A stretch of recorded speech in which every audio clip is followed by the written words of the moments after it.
Thanks for being here, comment why so I know you are ready, and listen to me tell the whole story. The Grand Harbor Hotel rooftop was exactly the kind of place my family loved. It was loud, expensive, and completely devoid of any real warmth. Crystal chandeliers hung from a reinforced glass canopy, catching the fading New York sunset. A jazz trio played smoothly in the corner, providing the perfect soundtrack for rich people making deals disguised as polite conversation. This was my brother Elijah's engagement party.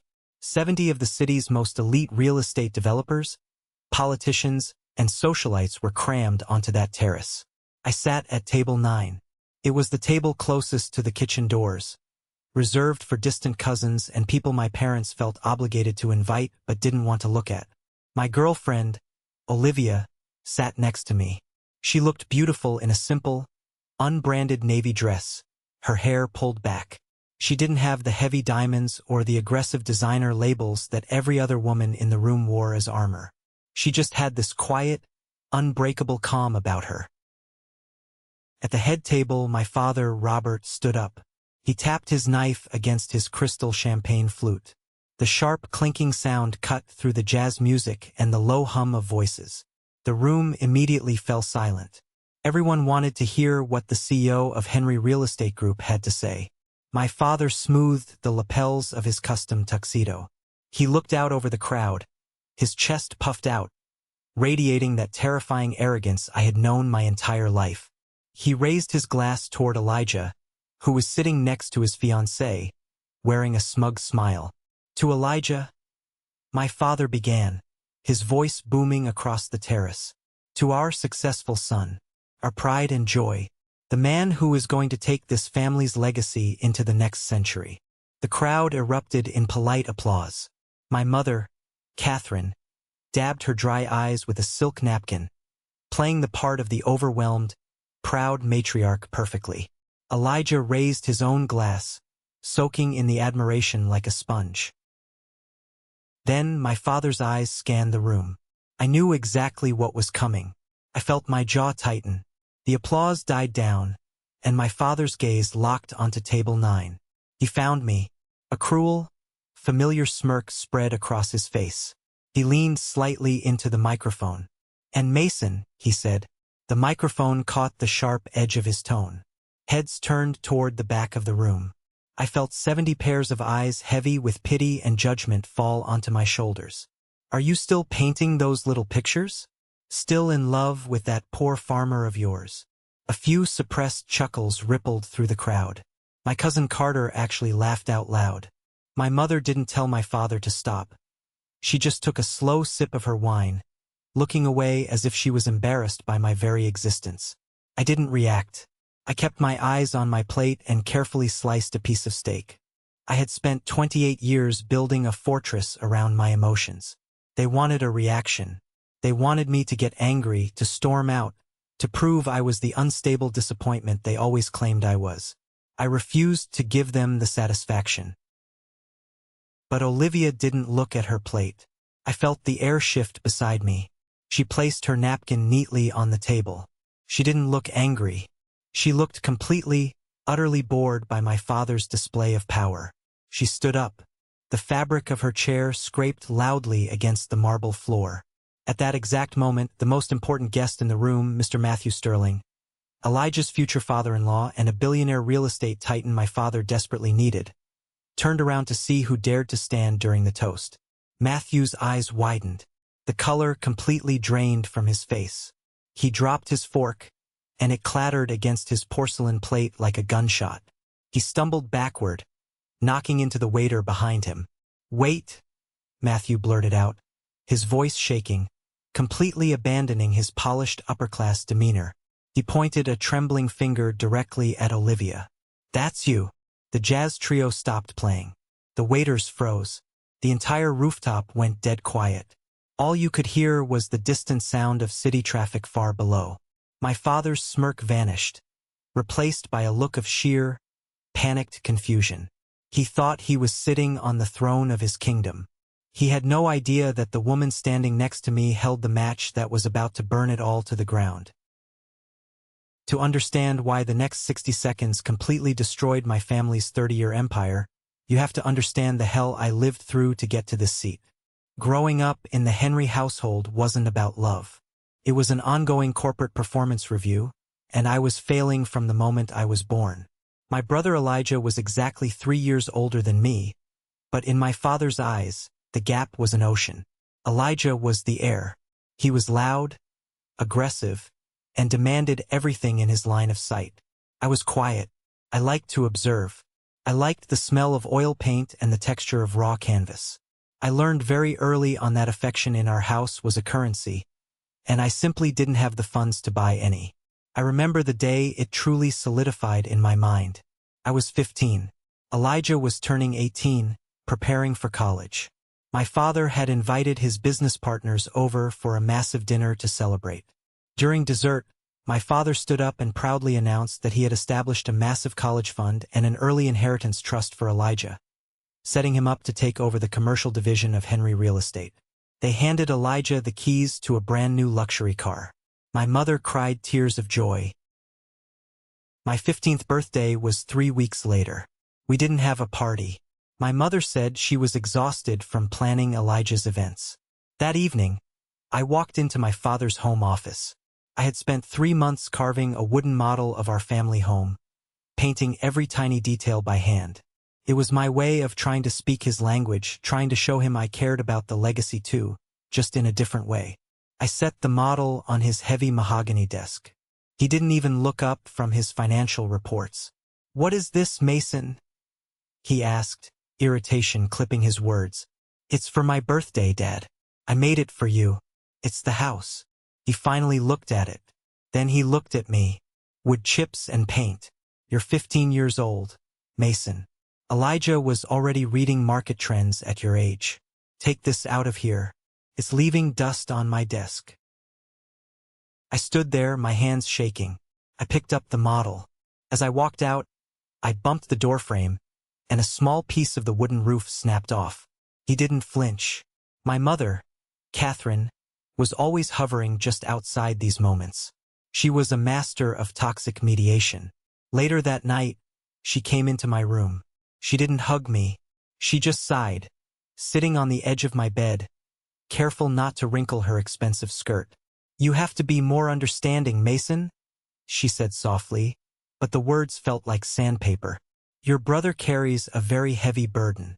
He has to carry this entire family. He has to be strong.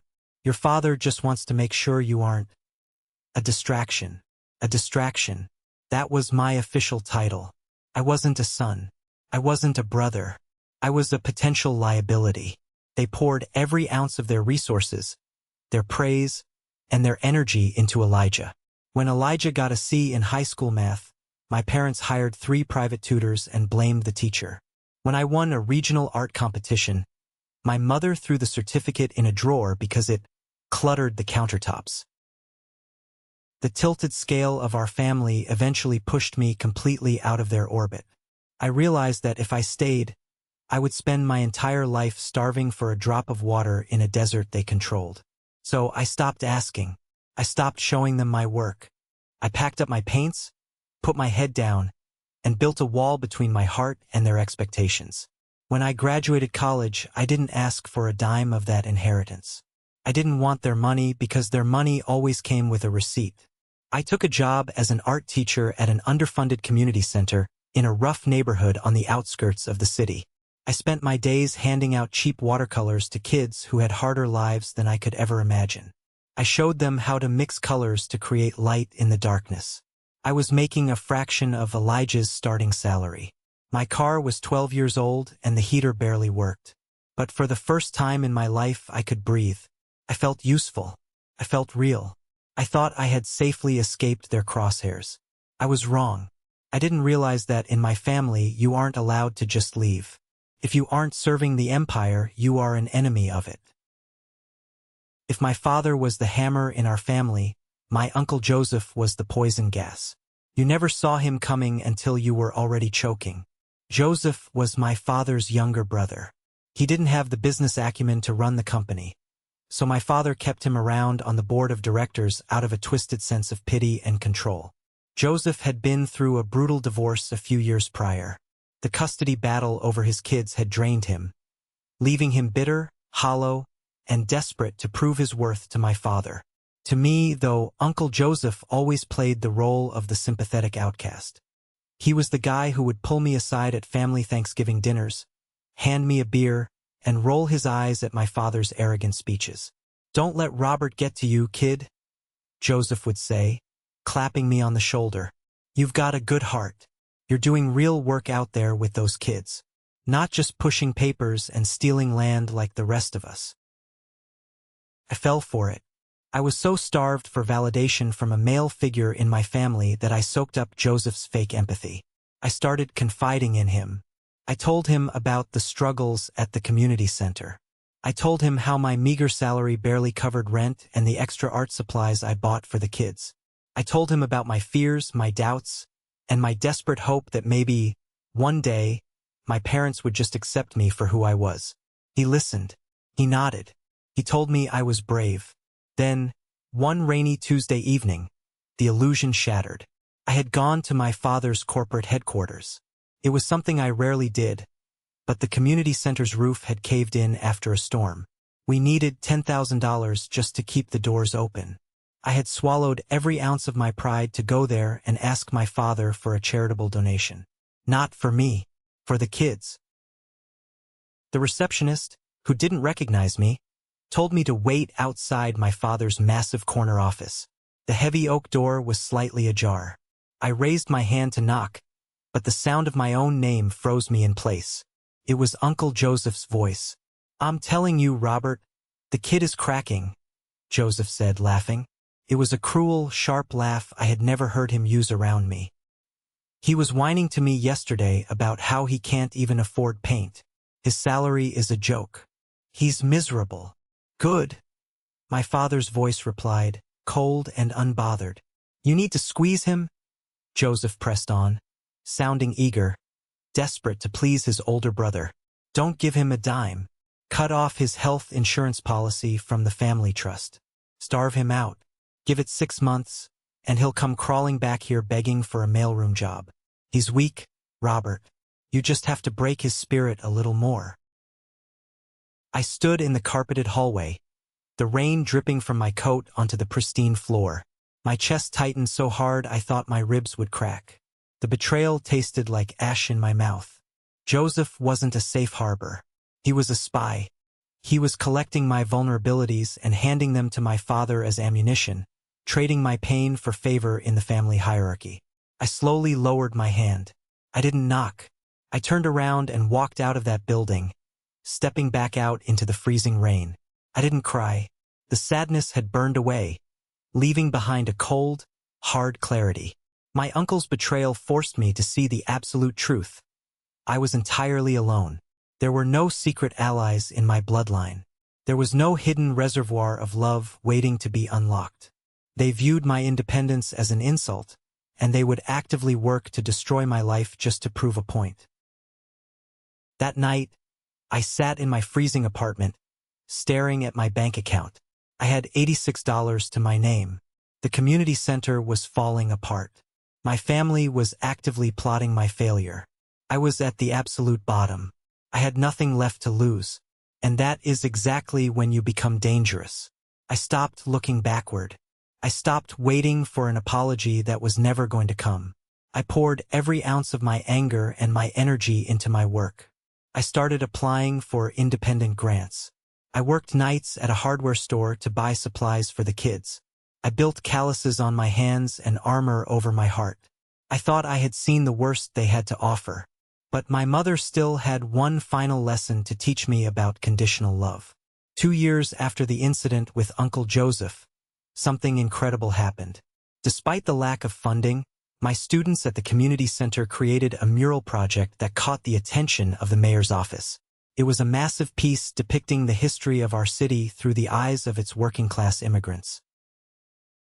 Because of that mural, I was nominated for a National Urban Arts Education Award. It was a huge deal. There was going to be a formal banquet downtown. The mayor was presenting the awards. For the first time in my life, my work was being validated on a massive scale. I wanted my mother there. Even after everything, that stupid, childish part of my brain still craved her approval. I mailed a formal invitation to the house. A week later, she called me. "Mason, darling," she purred into the phone. "I got your little invite. I am so proud of you. I really am. Are you coming?" I asked, gripping the phone tight. "Of course. Your father is busy with a merger, but I wouldn't miss it. I already bought a new dress. For a month, I let myself believe it. I bought a cheap suit from a thrift store and had it tailored. I saved up to buy an extra ticket for her so she could sit at the nominee table with me. I told my students my mother was coming. I was 30 years old, and I was excited that my mom was coming to see me get a trophy. It sounds pathetic now, but it was the truth. The night of the banquet arrived. The hall was beautiful.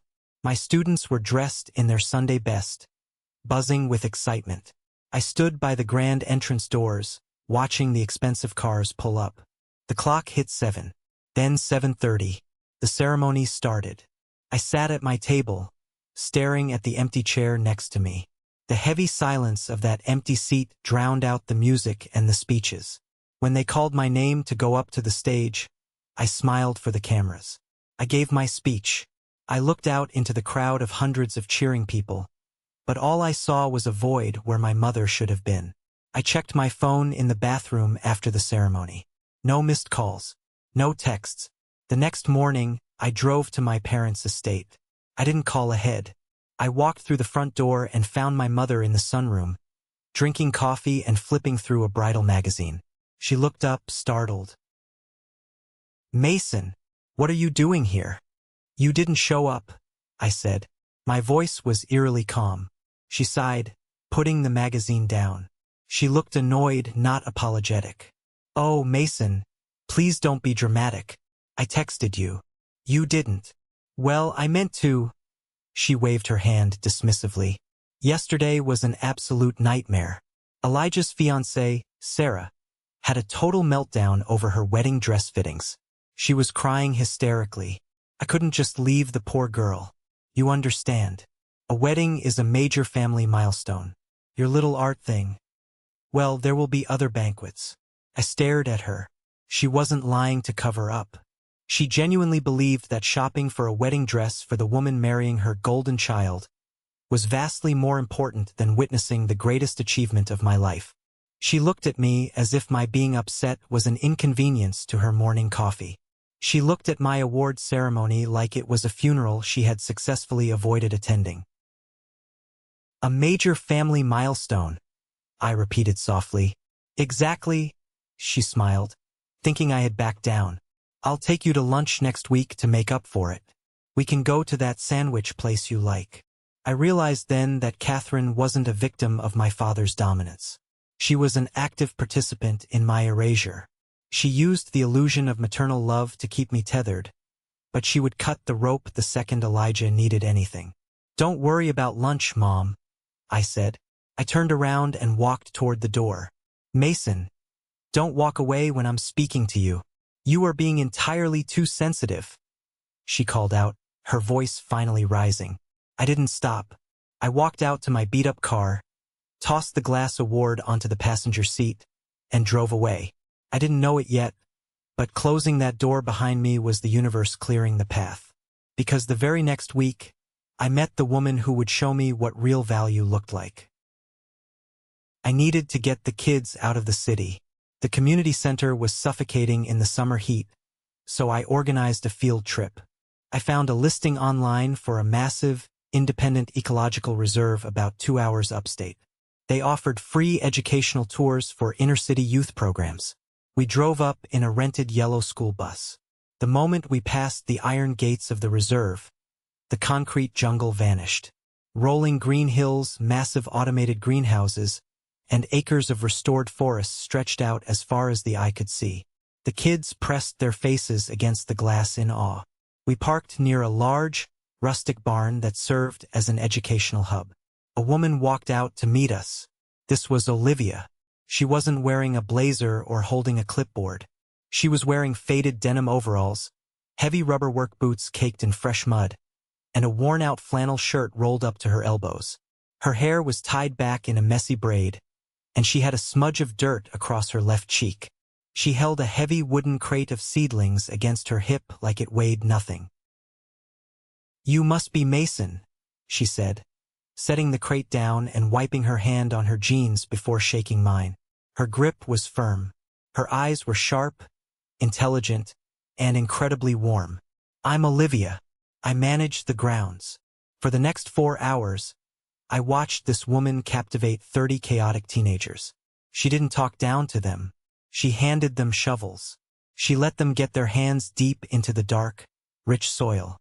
She taught them how a dying ecosystem could be brought back to life if you just paid attention to what the roots needed. I was mesmerized. In my world, women dressed to intimidate. My mother and the women my brother dated wore their wealth like armor, constantly calculating the net worth of everyone in the room. Olivia didn't care about any of that. She was grounded. She was real. During the lunch break, while the kids ate sandwiches on the grass, I walked over to where she was repairing a drip irrigation line. I handed her a bottle of water. "You're good with them," I said, sitting on an overturned bucket. "They're good kids," she replied, taking a drink and wiping her forehead with the back of her arm. "They just need to know that growth takes time. People in the city expect everything instantly. Out here, you have to be patient. You have to nurture things." We started talking. Really talking. I didn't tell her about my father's empire or my brother's luxury cars. I told her about my art. I told her about how hard it was to keep the center funded. I told her about the exhaustion of trying to prove my worth to people who refused to see me. She listened. She didn't offer empty platitudes or unsolicited advice. She just looked at me with those steady eyes and said, "Value isn't something someone else assigns to you, Mason. It's what you build with your own 2 hands." I felt something shift inside my chest. A heavy, frozen block of resentment that I had carried for decades began to crack. I started driving up to the reserve on weekends. I told her I wanted to volunteer, to help her with the planting. But really, I just wanted to be near her. We spent hours working side by side in silence. We ate cheap diner food on the tailgate of her dusty pickup truck. We fell in love slowly, naturally, like a quiet sunrise. She told me she lived in a small cabin on the edge of the property. She told me she loved the quiet life. I loved her for it. I loved that she didn't care about high society. I loved that she was exactly who she appeared to be. A hard-working, brilliant woman whose hands were calloused from real labor. I was happy. Truly, deeply happy for the first time in my adult life. But my family had a radar for my happiness, and they couldn't stand it. While I was building a new life with Olivia, my past was preparing to launch a devastating attack. And the weapon they used wasn't a family member. It was my best friend. John was the manager of the community center. We had worked side by side for 5 years. We painted walls together, chased down truants together, and split cheap pizzas when our paychecks were late. I considered him a brother, the brother Elijah never was. But I forgot a fundamental rule of the world I came from. Everyone has a price. The community center sat on a prime piece of corner real estate in a neighborhood that was rapidly gentrifying. We didn't own the building. We leased it from an old private trust. For months, John and I had been working on a massive grant proposal to buy the building outright so the kids would never lose their safe haven. I had poured hundreds of hours into drafting the legal framework and the artistic vision for the space. One Thursday afternoon, I walked into the center. The lights were mostly off. The kids hadn't arrived yet. I saw John standing by the front desk. Next to him was a man in a sharp, $1,000 suit holding a leather briefcase. A corporate lawyer. My stomach dropped. I knew that suit. I knew the aggressive posture. That lawyer worked for Henry Real Estate Group. He worked for my brother, Elijah. "John? What's going on?" I asked, walking forward. John wouldn't look me in the eye. He shuffled his feet, staring at the scuffed linoleum floor. The lawyer smiled. A predatory, terrifyingly polite smile. "Mason," the lawyer said smoothly, "we're just finalizing some paperwork. Elijah sends his regards." "Paperwork for what?" I demanded, my voice echoing in the empty hall. The lawyer handed me a crisp, white envelope.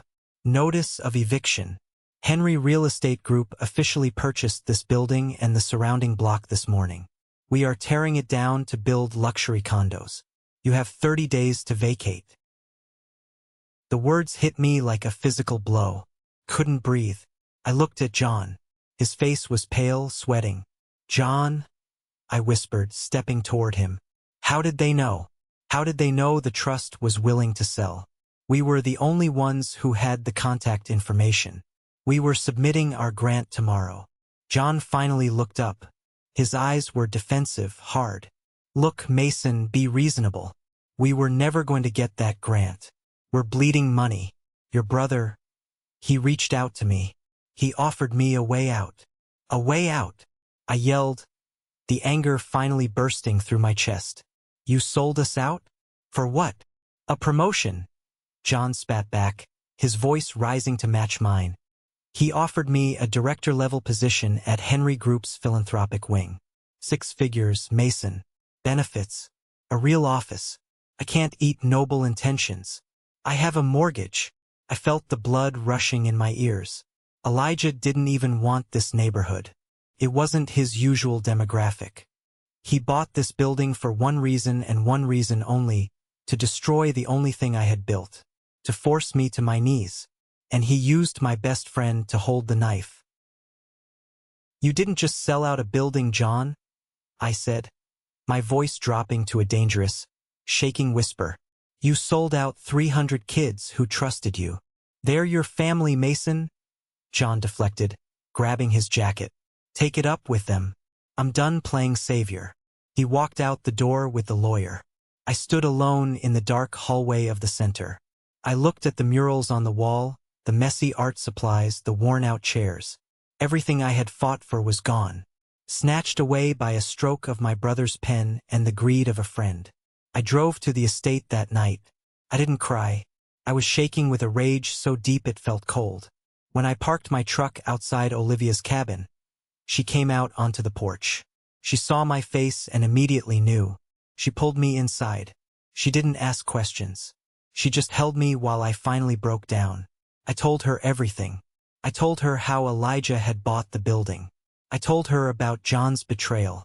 I told her how my family would never, ever stop punishing me for refusing to bow to them.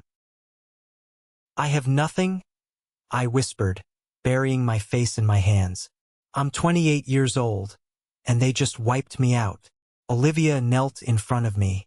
She took my hands, my shaking, paint-stained hands, and held them tightly in hers.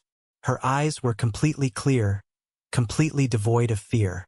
They didn't wipe you out, Mason, she said softly, but with a terrifying intensity. They just made the biggest mistake of their pathetic lives. I didn't understand what she meant then. I just thought she was trying to comfort me.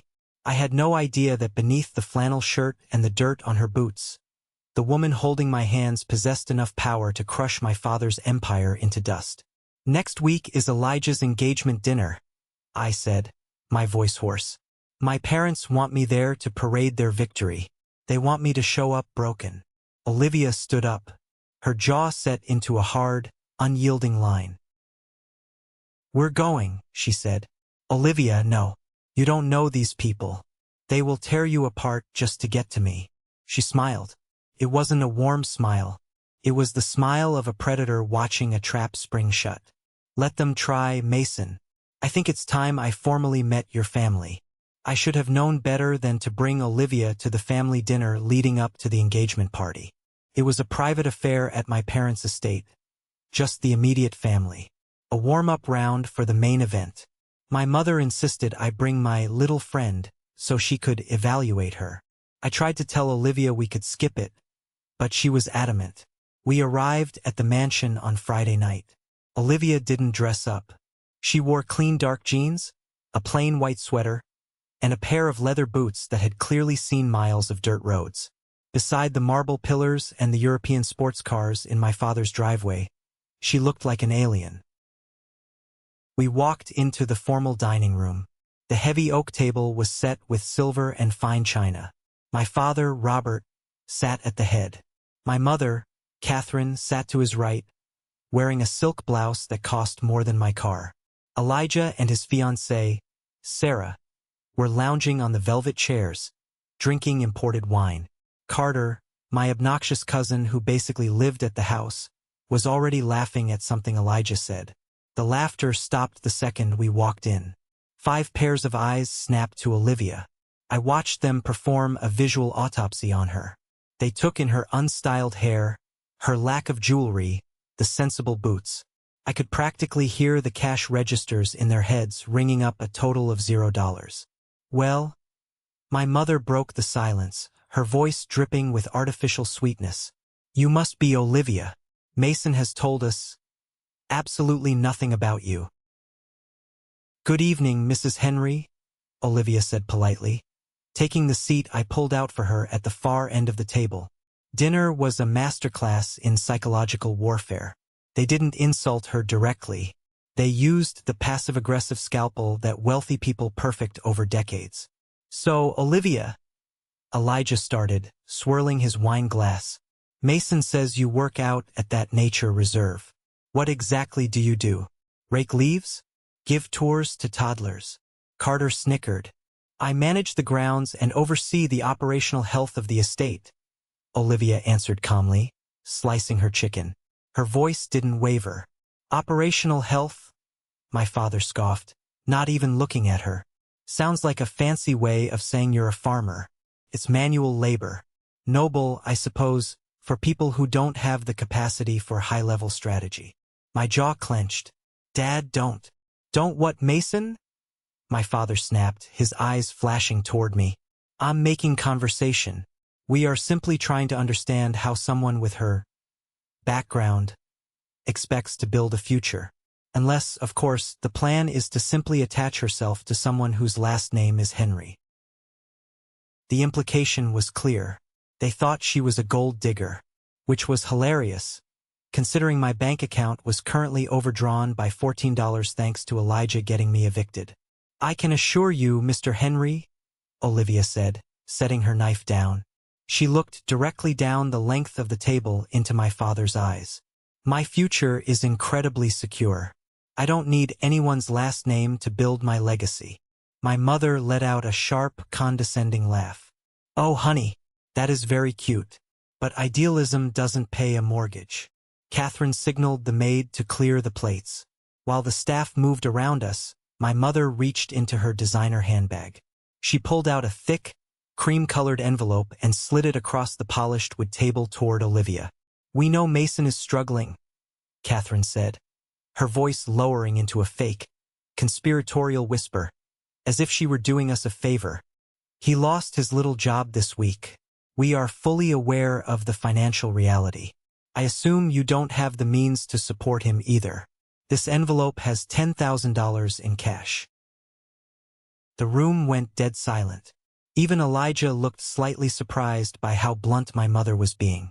Mom, I growled, standing up. Are you insane? Put that away. Sit down, Mason, my father barked. My mother ignored me, keeping her eyes locked on Olivia. Take the money, Olivia. Go buy yourself a nice wardrobe. Maybe start a little flower shop.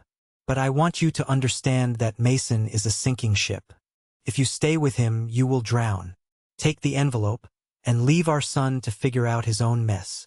It was the ultimate insult. She was trying to buy off my girlfriend right in front of me. I felt the veins in my neck throbbing. I was about to flip the heavy dining table over.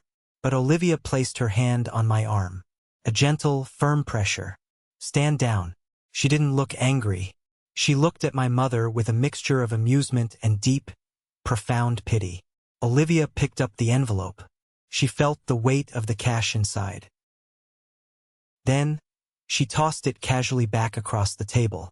It slid and stopped perfectly in front of my mother's plate. Mrs. Henry, Olivia said, her voice smooth and chillingly calm. Keep your money. You're going to need every single penny of it very soon. My parents froze. Carter stopped chewing. They didn't know how to process a threat delivered with a smile from someone they considered a peasant. What is that supposed to mean? my father demanded, his face turning red. It means, Olivia said, standing up and smoothing her sweater. That dinner was lovely, but we have to leave. We will see you all at the engagement party on Saturday. She took my hand, and we walked out of the dining room. Nobody stopped us. Behind us, I heard my father yelling for the maid to take the money away, furious that his display of power had been swatted away like a mosquito. As we drove back in the dark, my hands were still gripping the steering wheel so hard my knuckles were white. You shouldn't have done that, I told her. They are vindictive, Olivia. Elijah will make it his mission to ruin you now. Olivia stared out the window into the night. Mason, your brother is playing checkers on a board he doesn't own. Let him try. The fallout from that dinner didn't take long. 2 days before the massive engagement party at the Grand Harbor Hotel, my phone rang. It was Elijah's private secretary, demanding I come to his office at the corporate headquarters immediately. I didn't want to go, but I knew ignoring him would only make the situation at the party worse. I wanted to protect Olivia from whatever ambush they were planning. I walked into the Henry Real Estate Group building. The glass walls, the marble floors, the men in sharp suits rushing past. It all felt like a machine designed to crush anything soft or human. I took the private elevator to the top floor. Elijah's office was absurdly large. He had floor-to-ceiling windows looking over the Manhattan skyline. He was sitting behind a glass desk, aggressively tapping a silver pen against a thick legal folder. He didn't look up when I walked in. "Close the door," he ordered. I shut the heavy oak door. "What do you want, Elijah? Haven't you done enough? You took the community center. You won." He finally looked at me. There was no triumph in his eyes. There was stress. Deep, dark bags under his eyes that his expensive concealer couldn't hide. He looked like a man standing on a landmine, terrified to move a muscle. The center was business, Mason. "Grow up," he snapped. He threw the pen down. "I called you here to give you a warning about Saturday night. I told Mom we're coming. We aren't going to cause a scene if that's what you're worried about." "I am worried about you breathing the wrong way, Mason," Elijah said, leaning forward, resting his elbows on the desk. "This engagement party isn't just a party. It is the most important business merger this family has ever attempted. Matthew Sterling, Sarah's father, is the keynote guest." I knew who Matthew Sterling was. Everyone in New York knew. He was a ruthless billionaire, a self-made titan who controlled a massive chunk of the city's commercial zoning. "Matthew is traditional," Elijah continued, his voice tight with anxiety. "He cares about family optics. He cares about perfection. If he sees you and that dirt-kicking girlfriend of yours causing drama, it reflects poorly on me. And if it reflects poorly on me, the deal falls through." I crossed my arms. "What deal, Elijah? You guys have more money than God. Why are you sweating so hard?" Elijah hesitated. For a split second, the arrogant facade slipped, and I saw genuine panic. He rubbed his temples. "We need Matthew. Dad over-leveraged the company on a massive commercial development down in the harbor. We are bleeding cash, but there is a massive parcel of untouched land upstate. It's owned by a private conglomerate called the Eco Trust. If we can buy that land, the harbor development is saved. It's a billion-dollar pivot." I frowned. "And what does Matthew have to do with it?" "Matthew knows the CEO of the Eco Trust," Elijah explained, pacing behind his desk. "The CEO is notoriously private. Nobody knows their face, nobody has their direct number. They only deal through intermediaries. Dad has been begging Matthew for 2 years to set up a meeting. If the wedding goes smoothly, Matthew promised to broker the introduction next week." I stared at my brother. The great Henry Empire was a house of cards. Behind the custom suits and the arrogance, they were drowning in debt, begging another billionaire for a lifeline. "So," I said slowly, "you evicted my students and destroyed my life to make yourself feel big. While behind closed doors, you're begging for scraps?" Elijah's face flushed purple. He pointed a trembling finger at me. "Listen to me, you pathetic loser. You will show up on Saturday.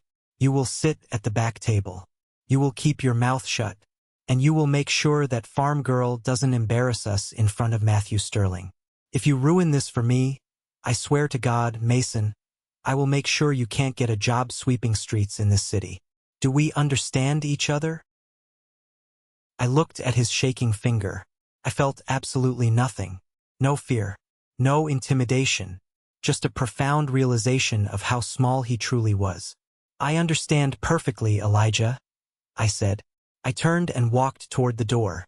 Back table, Mason, he yelled after me. Keep her out of sight. I walked out of the building. The air outside felt cleaner. I took out my phone and called Olivia. She picked up on the first ring. Hey, I said.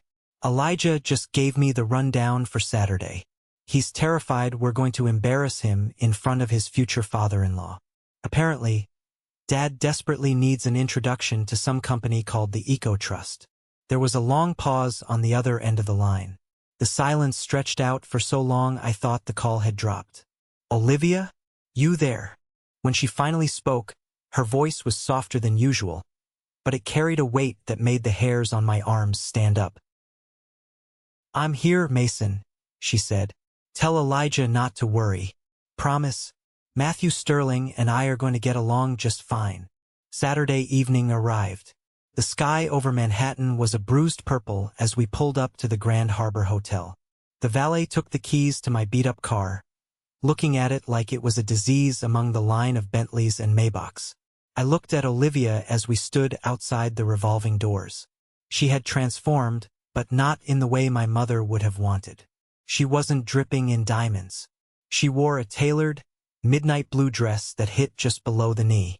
It was devoid of any logos, completely understated, yet the way it was cut screamed absolute, untouchable elegance. Her hair was swept up, and she wore a single, delicate silver necklace. She didn't look like she was trying to fit in. She looked like she owned the building. You ready for this? I asked, offering her my arm.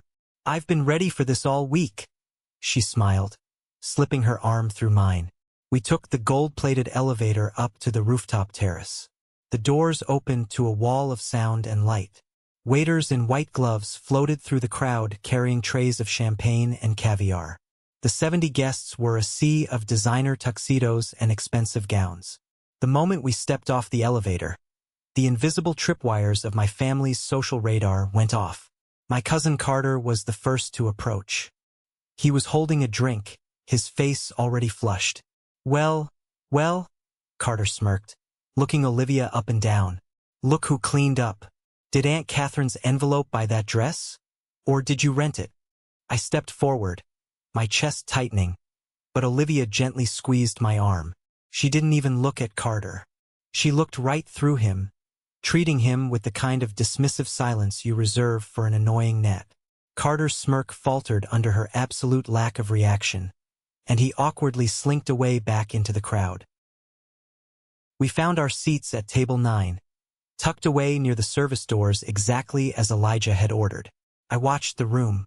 It was fascinating to see the power dynamics play out in real time.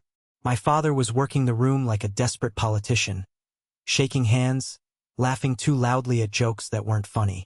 My mother was hovering near Sarah, the bride-to-be, adjusting the girl's veil and playing the devoted mother-in-law. Then the atmosphere in the room physically shifted. The elevator doors opened, and a hush fell over the crowd near the entrance. Mr. Matthew Sterling had arrived. He was a tall, imposing man with silver hair and a sharp, calculating gaze. He didn't smile as he walked in. He moved with the heavy, undeniable gravity of a man who could destroy a company with a phone call. My father practically shoved 2 guests out of the way to get to him. Matthew, my friend. Thank you so much for coming. Robert was bowing his head slightly, his posture completely submissive. It was sickening to watch the man who had terrorized me my entire life grovel like a dog. Matthew shook my father's hand briefly. Robert, beautiful venue. Sarah looks lovely. Yes, Elijah is a lucky man. My father beamed, gesturing toward the head table. Please, right this way to the VIP section. Matthew began walking through the crowd, led by my father. Their path took them directly past table 9. I tensed up, expecting my father to throw a glare my way to ensure I stayed quiet. But Robert didn't even look at me. He was too focused on Matthew. As Matthew walked past our table, he happened to glance down. I saw it happen in slow motion. Matthew's eyes swept over me and landed on Olivia. For a fraction of a second, the billionaire's confident stride completely broke. He physically stumbled, his expensive leather shoe catching on the carpet. His eyes widened, and he opened his mouth to speak. But before he could utter a word, my father enthusiastically grabbed Matthew's shoulder, steering him away. "And wait until you taste the catering, Matthew. We flew the chef in from Paris." Matthew was dragged toward the front of the room, but he kept looking over his shoulder, back at our table. He looked confused. He looked terrified. I turned to Olivia. She was calmly sipping her sparkling water, watching Matthew take his seat at the head table. A tiny, razor-sharp smile played at the corner of her lips. "Olivia," I whispered, the hair on the back of my neck standing up. "Why did Matthew Sterling just look at you like he saw a ghost?" She set her glass down. The jazz music swelled as the waiters began pouring the champagne for the toasts. "Because Mason," she said softly, her eyes locking onto my father at the front of the room. "He knows exactly who I am. And in about 5 minutes, your father is going to find out too." The glass in my father's hand tapped against the microphone. The room fell silent. The storm was here. The sharp ringing of my father's knife against his crystal champagne glass echoed across the rooftop terrace. The jazz band immediately stopped playing. The low hum of wealthy people discussing their investment portfolios and summer homes fell completely silent. Everyone turned their attention to the head of the table. My father, Robert Henry, stood tall, his custom tuxedo perfectly pressed. His chest puffed out with the kind of aggressive pride that only comes from thinking you own the world. He looked out over the 70 guests. He looked at the city skyline behind us. Then he looked at his golden child. "Ladies and gentlemen," my father began, his voice booming through the microphone, engineered to command respect. "We are gathered here tonight to celebrate the future, to celebrate my son, Elijah, and his beautiful bride-to-be, Sarah. Elijah has been the cornerstone of Henry Real Estate Group. He has just secured a massive promotion to executive vice president. He is a man of vision, a man of relentless drive, and the sole reason our family's legacy will dominate this city for the next 50 years. The crowd erupted into applause. People raised their glasses. Elijah sat there soaking it in, a smug, satisfied smile plastered across his face. My mother, Catherine, wiped a fake tear from her eye, playing the role of the devoted matriarch to absolute perfection. My father raised his hand, signaling for quiet. The applause died down. He wasn't finished. He needed a punchline. He needed a contrast to make Elijah shine even brighter. And in our family, I was always the contrast. His eyes scanned the room, sweeping past the billionaires and the politicians, until they locked onto table 9. My table, the table shoved near the kitchen doors. A cruel, familiar smirk spread across my father's face. He leaned closer to the microphone. "And then, of course, there is my other son, Mason," my father said. The microphone picked up the sharp, mocking edge in his tone.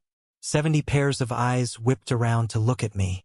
I felt the collective weight of their pity and judgment pressing down on my shoulders.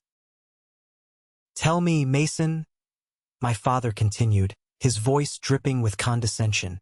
"Are you still playing with your little paints? Still dragging down the family name? And what about that poor farmer you brought with you tonight? Is she going to grow some carrots to pay your rent now that you don't have a job?" A ripple of cruel laughter washed through the crowd. My cousin Carter snorted into his drink. Elijah grinned. My mother didn't say a word to stop him. She simply took a slow sip of her expensive wine and looked away. They wanted me to break. They wanted me to yell, to storm out, to prove I was the unstable, overly sensitive disappointment they always claimed I was. I felt my jaw lock. My hands clenched into fists under the table. I was 28 years old, But in that moment, I felt like that 15-year-old kid holding a broken wooden house. But Olivia didn't flinch. She didn't look down at her plate. She didn't look embarrassed. She looked completely, utterly bored by my father's pathetic display of dominance. She calmly placed her linen napkin on the table. She stood up. The sound of her chair scraping against the marble floor cut through the lingering laughter like a knife. At that exact second, Mr. Matthew Sterling, the billionaire titan my father was desperately trying to impress, the man whose approval the entire Henry Empire depended on, turned around in his seat at the VIP table to see who had the nerve to stand up during the toast. Matthew's eyes locked onto Olivia. The blood completely drained from Matthew's face. He looked like he had just been struck by lightning. He dropped his heavy silver fork. It hit his porcelain plate with a loud, sharp crack that echoed across the dead-silent terrace. Matthew stumbled backward, his chair tipping over and crashing to the floor. "Wait," Matthew blurted out, his voice shaking, completely losing his polished, high-society composure. He pointed a trembling finger directly at my girlfriend. "Wait, that's you." My father's smirk vanished instantly. He lowered the microphone, looking back and forth between Matthew and Olivia in sheer, panicked confusion. Matthew didn't look at my father. He practically sprinted across the rooftop terrace, shoving past a waiter holding a tray of champagne. He stopped 2 feet in front of our table. This terrifying, powerful billionaire suddenly bowed his head, his posture completely submissive. "Ms. Olivia," Matthew stammered, his voice loud enough for the entire room to hear. "My God, I had no idea you were in New York. I had no idea you would be attending this event. Please, forgive the seating arrangement. This is completely unacceptable." The rooftop went so quiet you could hear the wind blowing off the harbor. My father gripped the edge of the head table, his knuckles turning white. "Matthew," my father called out, his voice cracking with forced nervous laughter. "Matthew, what are you doing? That is Mason's girlfriend. She works at a community garden upstate." Matthew slowly turned around to face my father. The look of absolute disgust on Matthew's face was something I will never forget. "A community garden?" Matthew repeated, his voice dropping to a dangerous, icy growl.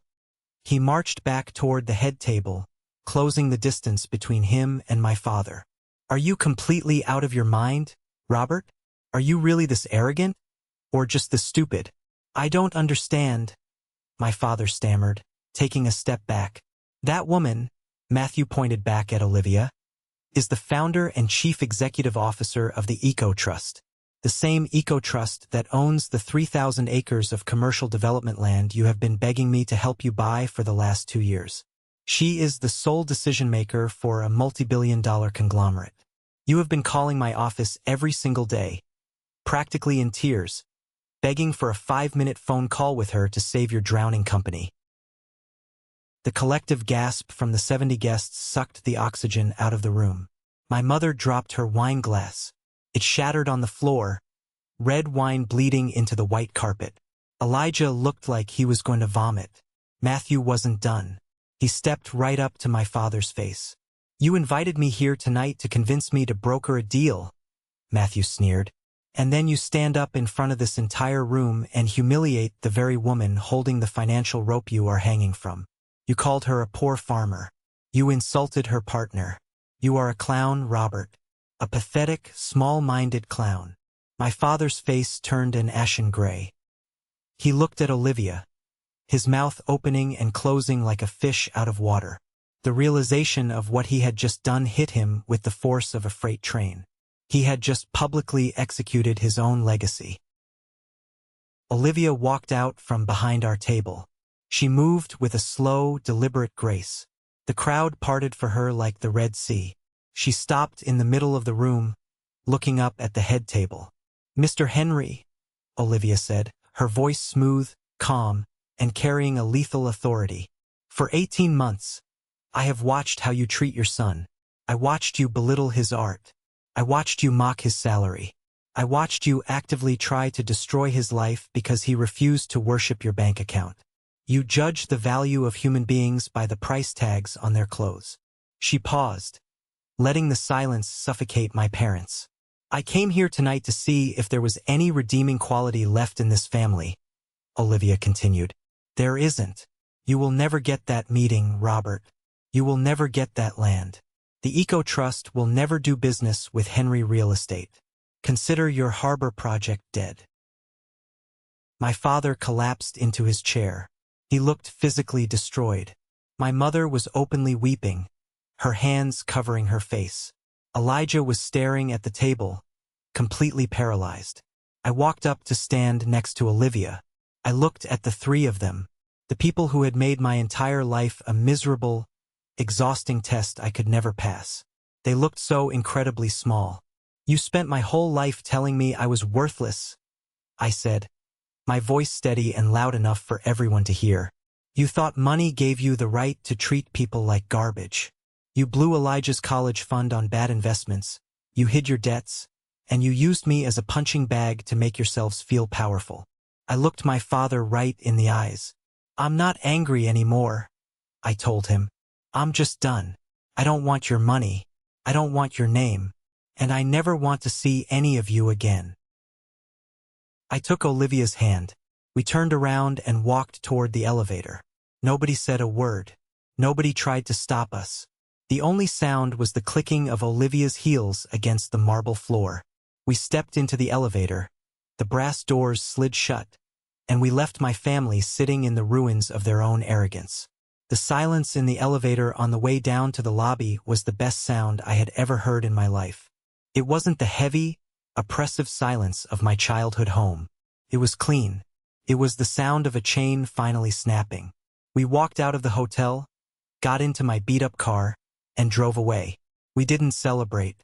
We just rolled the windows down and breathed in the night air. For the first time in 28 years, I felt entirely, wonderfully free. But the universe wasn't done balancing the scales. The fallout from that night at the Grand Harbor Hotel was swift, brutal, and absolute. 3 days later, I was sitting on the porch of Olivia's cabin, drinking coffee and watching the morning fog roll over the trees. My phone started buzzing on the wooden table. I looked at the screen. It was Elijah. I let it ring until it went to voicemail. 10 seconds later, it started buzzing again. I picked it up. Mason! Elijah's voice cracked the second I answered. He wasn't yelling. He was sobbing. He sounded like a terrified child. Mason, please. You have to talk to her. You have to fix this. I don't have to do anything, Elijah, I said calmly, taking a sip of my coffee. What happened? He practically choked on his words. Matthew pulled out. He canceled everything. Sarah called off the wedding this morning. She moved out. Matthew told his entire network what Dad did at the party. He told them Dad is unstable and financially toxic. All our investors are running. The banks called in the loans for the harbor project. I felt a brief, fleeting moment of pity, but I remembered the eviction notice he handed me with a smile. I remembered my students crying when the community center doors were locked. Actions have consequences, Elijah, I said. You guys built a house out of arrogance. A strong wind was always going to knock it down. It's worse than that, Elijah whispered, panic fully taking over his voice. Dad ordered a full emergency audit to try and scrape together enough liquid cash to pay off the bank. The auditors, they found my accounts. I sat up a little straighter. What accounts? Elijah broke down completely. Through the tears and the hyperventilating, the truth finally spilled out. The golden child, the brilliant executive vice president, was a complete fraud. For the last 3 years, Elijah had been secretly embezzling millions of dollars from the company's operational funds. He had taken massive, reckless gambles on offshore cryptocurrency schemes that completely tanked. He was drowning in personal debt from high-stakes gambling and luxury car leases he couldn't afford. I tried to fix it, Elijah cried. I thought if I bought the land your community center was on, I could flip it to a commercial developer quickly and cover my tracks before the audit. That's why I evicted you, Mason. I needed the cash immediately. I was desperate. He hadn't targeted my center just out of spite. He targeted it because he was a desperate criminal trying to hide his own incompetence. The great, untouchable Elijah was nothing but a thief in $1,000 suit. What did Dad do? I asked, my voice completely flat. He lost his mind, Elijah sobbed. He threw a glass at the wall. He fired me on the spot. He's talking to a lawyer right now to see if he can avoid going to prison for my financial mismanagement. Mason, please. If Olivia just signs the land deal for the Eco Trust, the banks will back off. I'll go to rehab. I'll do whatever you want. Please save us. You don't get it, Elijah, I said. There is no us. You burned that bridge a long time ago. Call a lawyer. I hung up the phone and blocked his number. Over the next month, I watched the Henry Real Estate Group collapse from a distance. It was on the local news. Without Matthew Sterling's backing and the Eco Trust land deal, the harbor project defaulted. The banks seized my father's corporate headquarters. The company was forced to file for bankruptcy protection. My Uncle Joseph, the man who had played both sides and fed my father information to ruin me, lost his cushy board seat and his salary.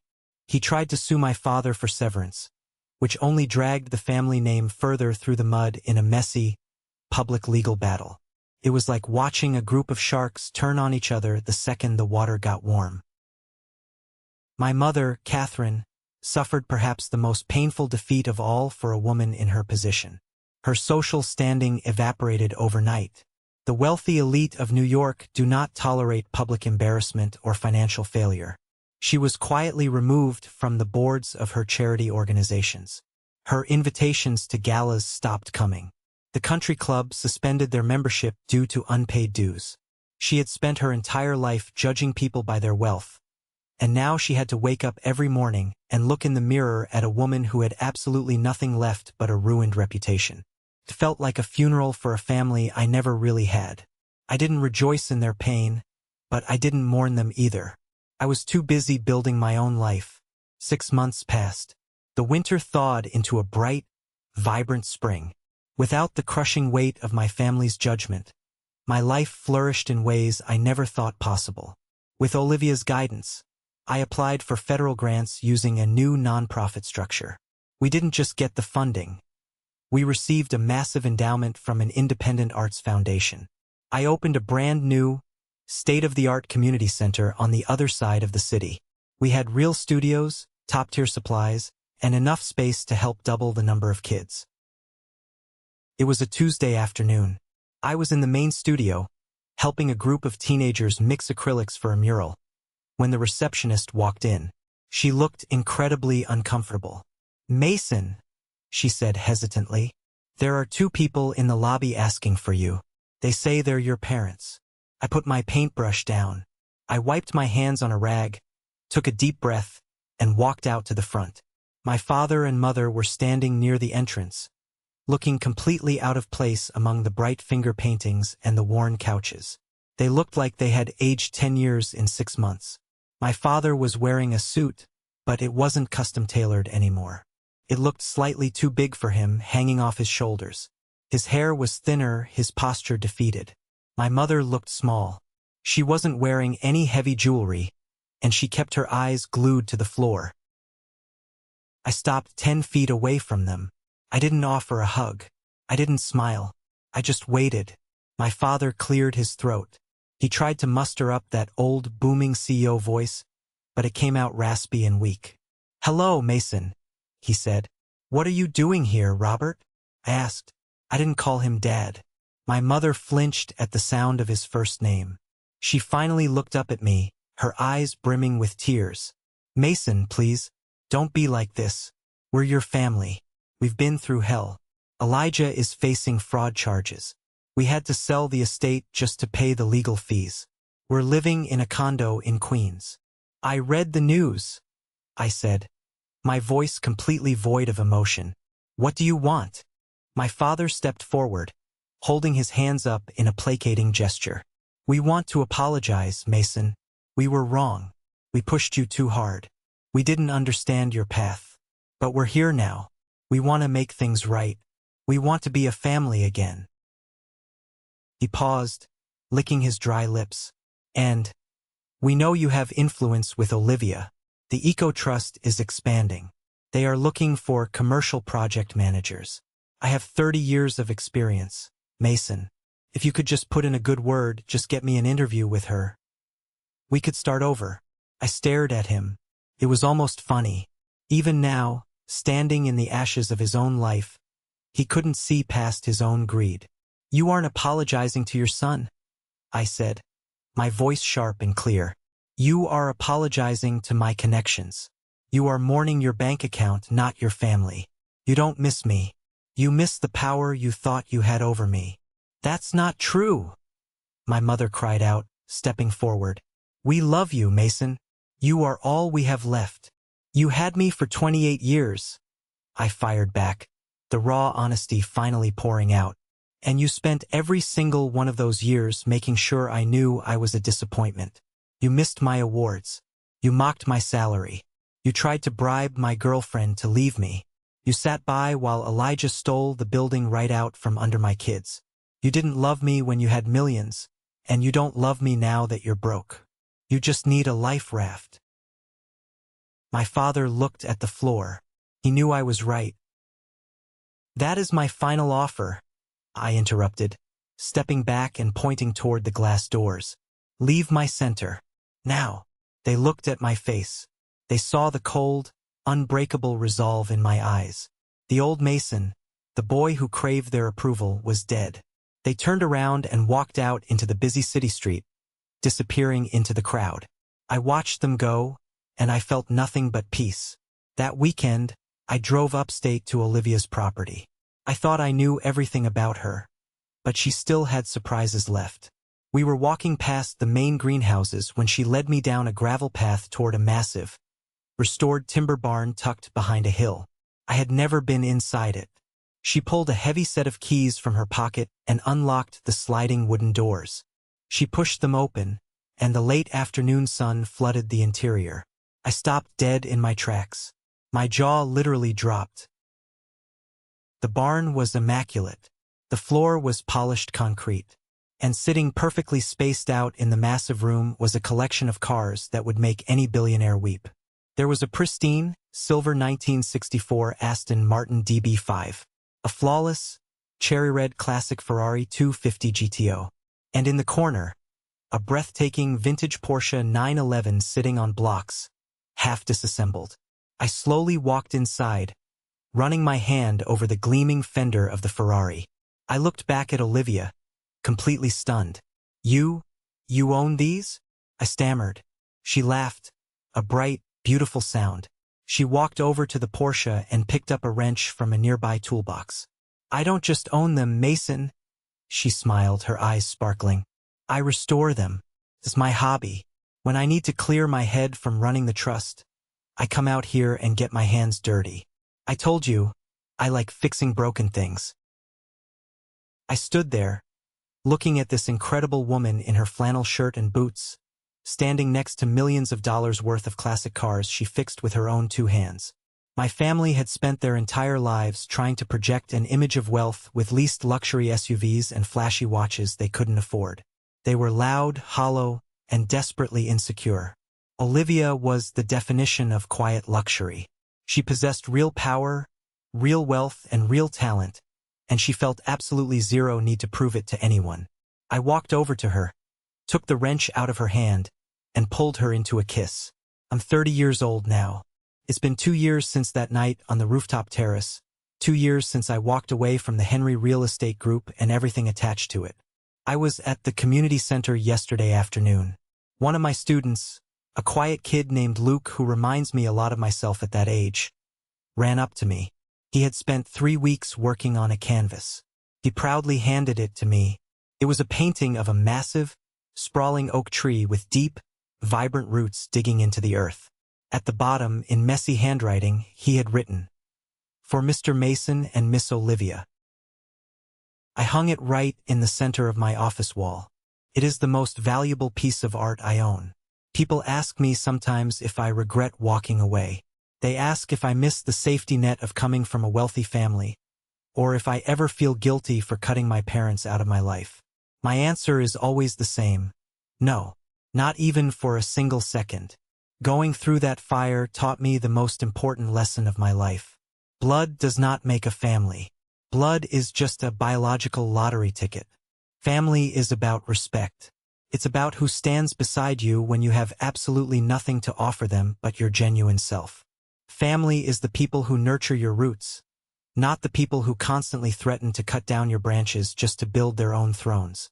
My father and brother spent their entire lives chasing a definition of success that was entirely based on making other people feel small. They measured their worth by the price tag on their suits and the fear in their employees' eyes. And in the end, that relentless, arrogant pursuit left them with absolutely nothing. No empire, no legacy, no family, just a pile of debt and a hollow reputation. I used to think that the best revenge would be to stand over them and watch them suffer. I used to fantasize about screaming in their faces and making them feel the pain they caused me. But I realized that true revenge doesn't look like anger. True revenge looks like absolute, unbothered happiness. Revenge is waking up on a Sunday morning, making coffee in the kitchen of the eco-estate, and watching Olivia laugh as she wrestles with our 2 rescue dogs in the yard. Revenge is looking at the bank account for my community center and seeing it fully funded, knowing we are actually changing kids' lives. Revenge is looking in the mirror and knowing that every single thing I have, I built with my own hands and my own integrity. They wanted me to be a failure, and the greatest insult I could ever give them was to build a beautiful, peaceful life where their opinions, their money, and their existence simply do not matter anymore. Thank you for sticking around and listening to my story. I know it was a long one, but it felt good to finally get it all out there. I hope this resonated with you in some way. Whether you're dealing with a toxic workplace, fake friends, or a family that just refuses to see your true value, I hope you know that you don't have to stay in a room where you are constantly disrespected. You have the power to walk out that door and build your own table. Have you ever found yourself in a similar situation? Have you ever had to walk away from people you thought you couldn't live without, only to realize it was the best decision you ever made? I want to read your stories. Drop them down in the comments below. And finally, if you made it all the way to this exact second of the video, I want you to go down to the comments and just type the letter W. That stands for winner. It's our little secret code. It lets me know that you are part of the 1% Club, the group of amazing, dedicated people who stick around until the very end. When I see that W, I know exactly who the real ones are. Please hit that like button if you enjoyed the story, and make sure you follow the channel so we can hang out again. I've got a lot more stories to share with you all. Take care of yourselves, protect your peace, and I will see you in the next one.